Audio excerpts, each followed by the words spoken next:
final snapshot. Do you think that, will there be some type of notice or heads up as when that might be, for, just so that everyone knows or has a chance maybe to know when to have all their ERC tokens in place ready for the launch or the mainnet? So snapshot is just a fancy word for the merge. So I don't think Richard Hart will actually give anybody much notice when that's going to happen, and when Mainnet's going live, mainly because of the fact of the liquidity pools. So there's two different speculations when it actually comes to those liquidity pools. Some actually believe it might be beneficial to be a liquidity pool provider because they might be able to obtain more pulse by doing so. And then there's other people that want to pool their liquidity to have their assets liquid. Okay, so I don't think he's going to give much notice as to when Mainnet's going live personally, but that's just my speculation. But say V3 goes live, all right, and maybe a week goes by and there's nothing major or catastrophic in bug or like a consensus layer issue, for instance. Say the Explorer is indexing perfectly, the consensus is running perfectly, the two clients are running side by side in parallel with no issues amongst them because the consensus layer runs the execution layer. So say there is no issues underlying after a week, I would probably speculate that Mainnet's not far away and I would move my assets. That's just speculation again, based off the fact that they have been testing this consensus for some time and Richard wants to get it to market. And there may not be a need for a long test net. Sure. And this is not a canon because it's not my expertise. But if you were looking at the consensus layers and how the syncing is done, also GitLab submissions, in video games, we call it certification. So when you get to perf, you're cleaning it up so it runs. We get to cert, which means that it can be shipped to disk. And then from there in game dev, we use day one patch to fix all the shit we couldn't get at cert. So when you see everything running like clockwork, and whoever's monitoring those nodes from V3 that sees it like clockwork, you'll see that a lot of less things will come into it because at that point you're going to ship. So that would be my only speculation. If you have people that can look under the hood, how you may project it. Yeah, thanks, Katie. Just another question about, I guess it's a simp question, but some people might be sort of listening to this going, just the basic interaction when Pulse first launches, if they're, say, on MetaMask and they want to add Hex to their wallet or add another ERC20 to their wallet on Pulse Chain. Can you guys direct us all to maybe a central source or somewhere where it'll be fairly easy to get that instruction on how to do? Because I know when they did the ETH POW one, it was quite tricky to just add those for a lot of people that didn't understand the process that well, because it's a lot easier when you've got CoinMarketCap and ETH and it's easy to find and just add from there. But of course, the Pulse Chain will be a bit different. So I just wanted to just pick your brains on that. So that will be the Beacon Explorer. So Richard's put out photos of that. So they forked the Beacon Explorer for Ethereum 2.0. So effectively, you just hop onto that and you find the token that you're looking to put into your wallet and you copy and paste the address. Like go to icosta.pro, Alex, his little icons at the top automatically add it to MetaMask. The little buttons at the very, very top, icosta.pro, click it, automatically add your token. So cheat sheet for that. Perfect. Thanks. Has anyone heard any updates on the Highest of Stakes documentary? It's going to basically out to publishers to get acquired to wherever it's going to release. And at that point, the captain and Kinetics will give more updates. Okay, so kind of same as where it's been then. So, all right, I appreciate the update. Well, the thing is, it's also going to Academy, right? And Academy has very, very, very, very stringent rules on how all the rest of that works. Also, with distribution, it's very, very tricky. It's not like releasing something willy-nilly with what they're trying to do with it. And again, the virality that it will bring will be very interesting based on how those variables come out. So it's just super exciting to know that that's in the back pocket and it's being handled by very high-level professionals. Yeah, it sounds like just where we're at now and the estimated timeframes for Mainnet, it wouldn't surprise me if the documentary ends up coming out after we end up launching, just knowing, after it gets sold, how long it takes for something like that to even get up and stream. So I prefer it to come out after things launch, because then people can see it, get excited, go online and boom, purchase everything, right then and there. Not just Hex, but, Pulse Chain as well. So, well, it's interesting if you look at virality of perfect storms. If the the vid hadn't have happened when Hex have launched, I don't think it would have done as well because everyone wasn't at home. People didn't have time to learn how to stream. People didn't have the ability to spend the time to get acclimated and teach themselves how to do all those things. And the uniqueness about perfect storms is we could be sitting in another perfect storm with the FTX collapse, regulation going in, augmented reality, virtual reality coming more forefront. We have ChatGPT and AI generated art that's moving into a new ecosystem. So the whole dynamic of everything in the world that's happening is rather interesting. Now, let's just say there's a huge virality push from Pulsechain and everything that's happened. That will make the acquisition of the highest of stakes even more valuable.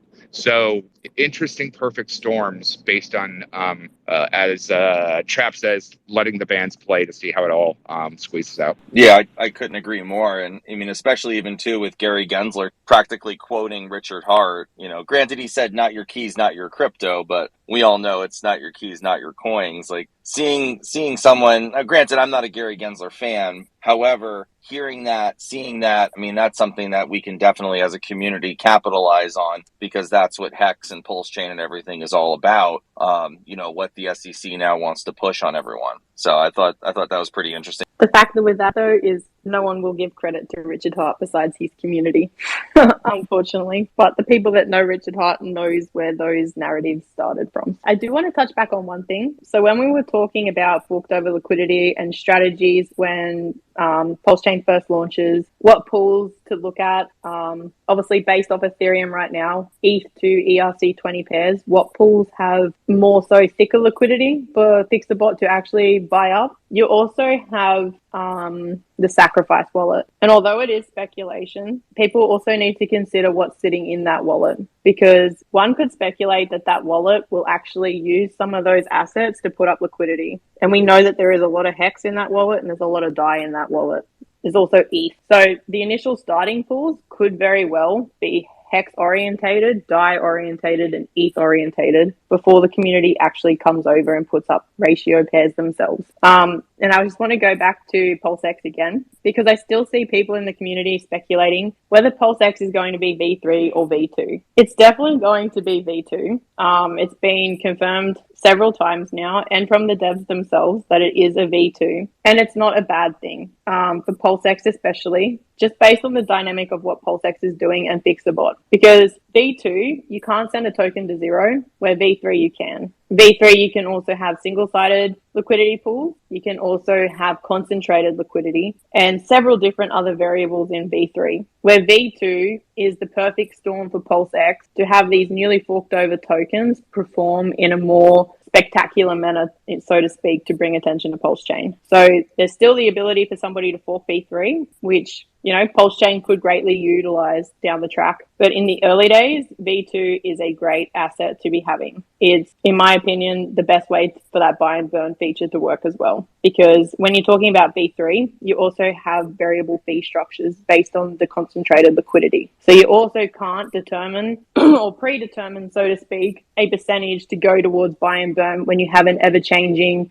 fee structure percentage that moves in real time. So to do V3 instead of V2, you also destroy the buy and burn feature and how it works so perfectly in PulseX. So again, that comes back down to the DAO and people building on top of PulseX to further push that application in adoption and in more volume. Those additional protocols will help PulseX thrive. So our community as a whole, I think, needs to fixate more on PulseX and what makes it perfect and what makes it work in the structure that it's been designed to work in, and how to utilize that structure to benefit the holders of PulseX. I couldn't agree more. The right tool for the right time with the right utility is the best way to do things. You don't eat with a knife, but you need a knife to get your food ready to eat.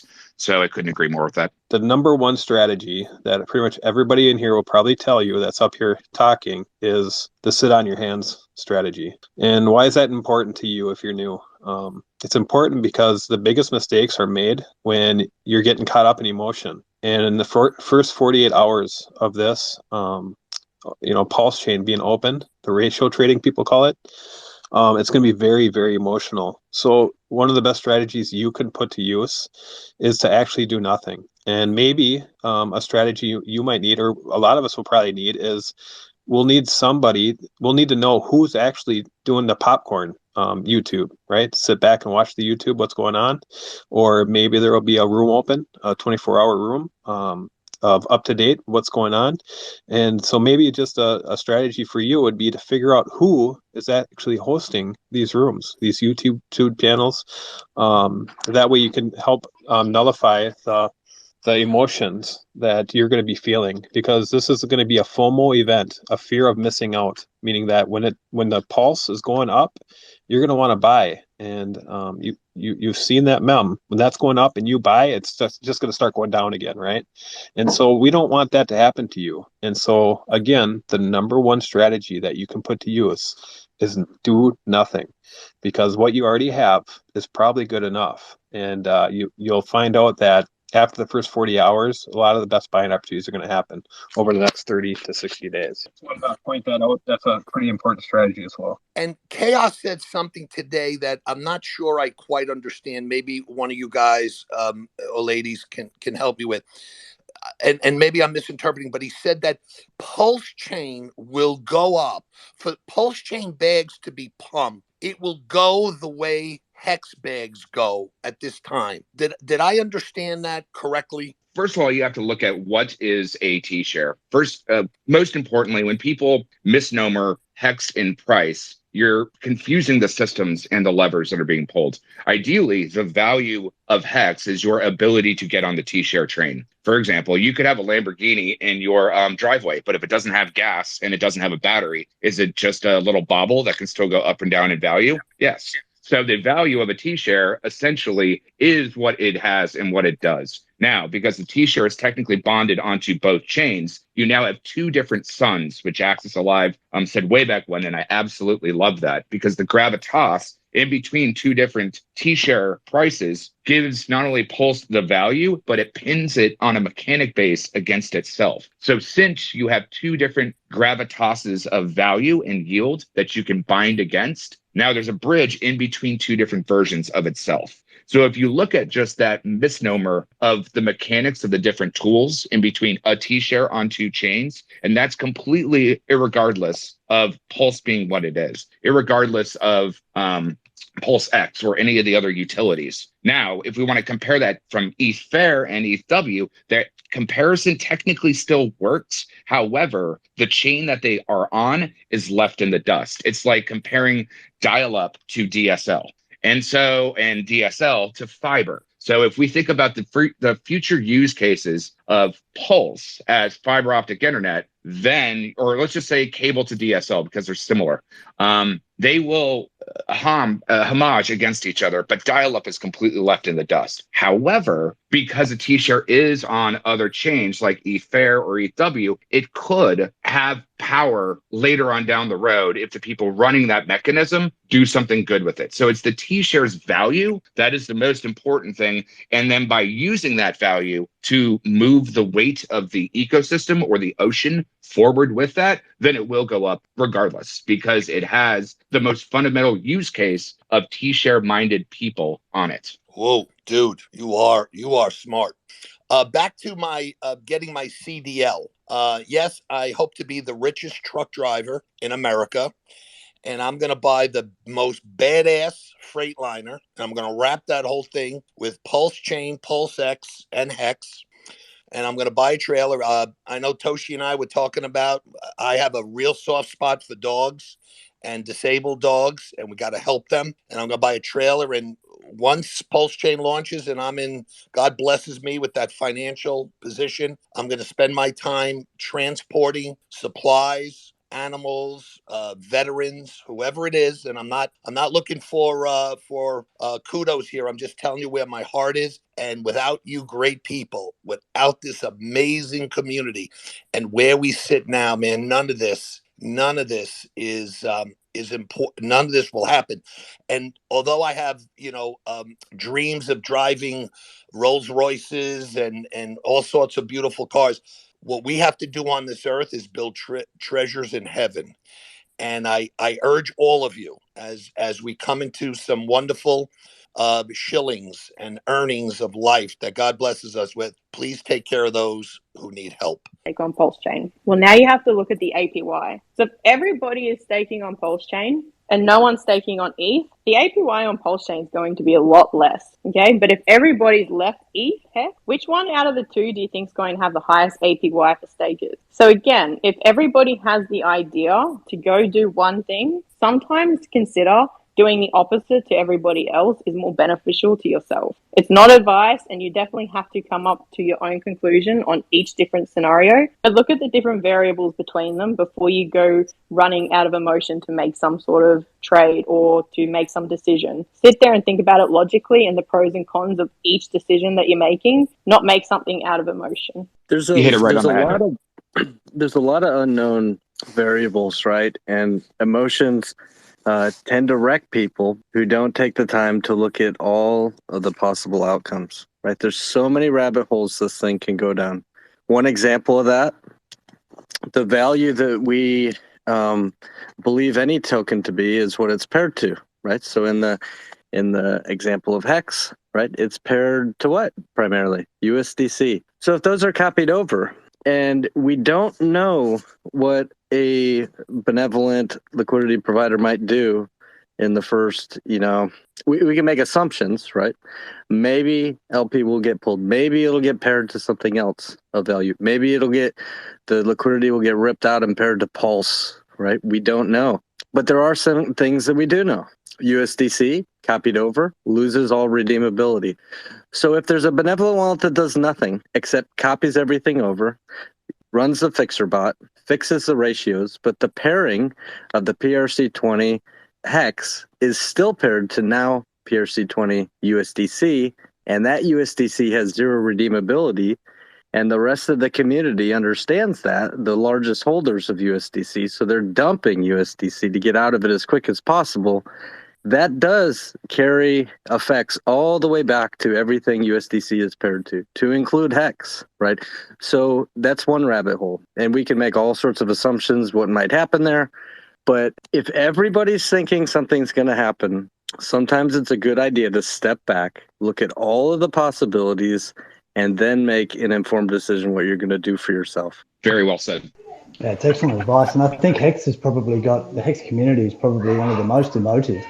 So a lot of us want to go into Hex for the sake of, getting the copy and being a part of it. So it's a bit of a double-edged sword. Add on to yours real quick with the strategy. I'm pretty much doing exactly what you had said. I think we're going to see a lot of people that get Pulsex dump it for Pulsechain and PulseX.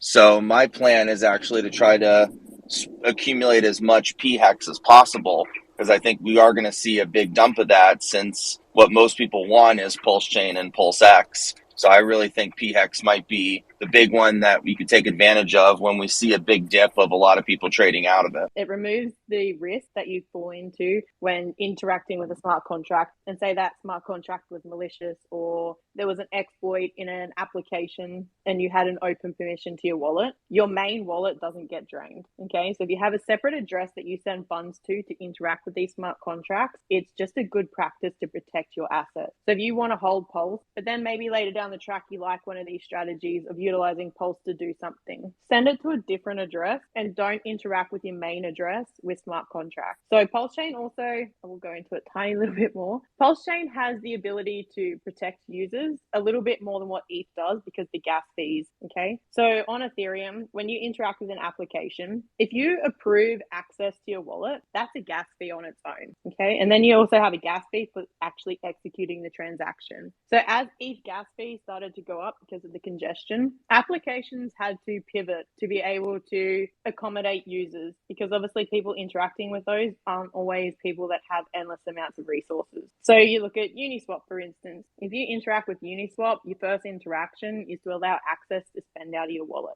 Okay, well, Uniswap is a trusted application, so you feel quite secure with it, but it leaves an open access to your wallet. All right, so a lot of applications on ETH adopted this, but a lot of applications aren't blue chip and trusted and well battle tested, so to speak. So if there's a newly launched application that you open access to and you don't revoke that permission, your wallet is now vulnerable. And that's when you see users getting exploited. So if that application has some form of possible penetration to their contracts and that gets exploited, users tend to sometimes be the ones that suffer because they have open permissions to their wallet. So Pulsechain also removes this necessity from an application standpoint, because it is a good practice for an application that's deploying on Pulsechain to ask you permission each time, because no need for it to be an open permission to your wallet. So paying 2 small gas fees per interaction with an application is actually viable and feasible on Pulsechain where it isn't on ETH. But it is still a really good practice to consider one address just purely as a storage address where you only send and receive. You don't interact with Uniswap, you don't interact with any other application or smart contract. It's just for storing. And then if you want to utilize an application or even, Uniswap or PulseX, maybe you should just have a separate wallet for interacting with things. And hex stakes. So we also seen a lot of people weren't ready or considering the fact that they could be targeted in the future. So a lot of hexagons get airdropped a lot of rubbish to their wallets as scam tokens. And you see hexagons get drained constantly. Okay, so we're also a targeted community because there's wealth inside of our community. So if you have hex stakes, try and or if you're looking to make hex stakes, maybe you're looking to make a hex staking ladder on Pulsechain. It's a really good practice to consider having a separate wallet just for those stakes that you don't interact with anything else. So one seed phrase can generate multiple addresses. You can even name those addresses so that you can keep track of your own things. It's just a good practice to consider when you're looking at your assets and not wanting to lose your assets. Good point.